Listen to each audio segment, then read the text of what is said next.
SBIचा ऐतिहासिक निर्णय. आता पुणे होणार महाराष्ट्राचे नवे बँकिंग पॉवर हाऊस. देशातील सर्वात मोठी सार्वजनिक बँक स्टेट बँक ऑफ इंडियाने एक अत्यंत धोरणात्मक पाऊल उचललंय.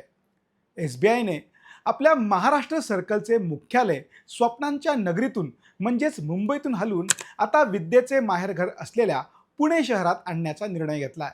हा केवळ प्रशासकीय बदल नसून राज्याच्या बदलत्या आर्थिक नकाशाचे हे एक मोठे द्योतक मानले जात आहे. गेल्या काही वर्षात पुण्याने IT, ऑटोमोबाईल आणि उत्पादन क्षेत्रात जागतिक स्तरावर झेप घेतली आहे. SBIचे अध्यक्ष शेट्टी यांनी स्पष्ट केलंय की महाराष्ट्र हे बँकेसाठी विकासाचे मुख्य इंजिन आहे. स्मार्ट सिटी उपक्रम आणि विकसित पायाभूत सुविधांमुळे पुणे आता एक महत्त्वाचे फायनान्शियल हब म्हणून उदयास आले. बाजारपेठेशी अधिक जवळीक साधण्यासाठी आणि ग्राहकांना जलद सेवा देण्यासाठी पुण्याची निवड करण्यात आली आहे. राज्याच्या बँकिंग क्षेत्राचा विचार केला तर देशातील एकूण ठेवींमध्ये महाराष्ट्राचा वाटा 20% अधिक आहे. राज्यभरात SBIच्या तब्बल 1270 शाखांचे जाळे पसरलेले आहे. महत्त्वाची बाब म्हणजे एकट्या पुण्याचा वाटा या सर्कलच्या एकूण ठेवींमध्ये 27%, तर कर्जाच्या वाटपात 35% इतका प्रचंड आहे. हा वाढता आलेखच पुण्याच्या आर्थिक क्षमतेची साक्ष देतोय.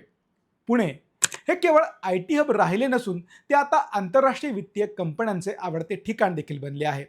JP मॉर्गन चेस, मास्टरकार्ड, बार्क्लेज आणि UBS सारख्या बलाढ्य जागतिक कंपन्यांचे बँक ऑफिसेस आज पुण्यातील खराडीसारख्या परिसरात दिमाखात उभे आहेत.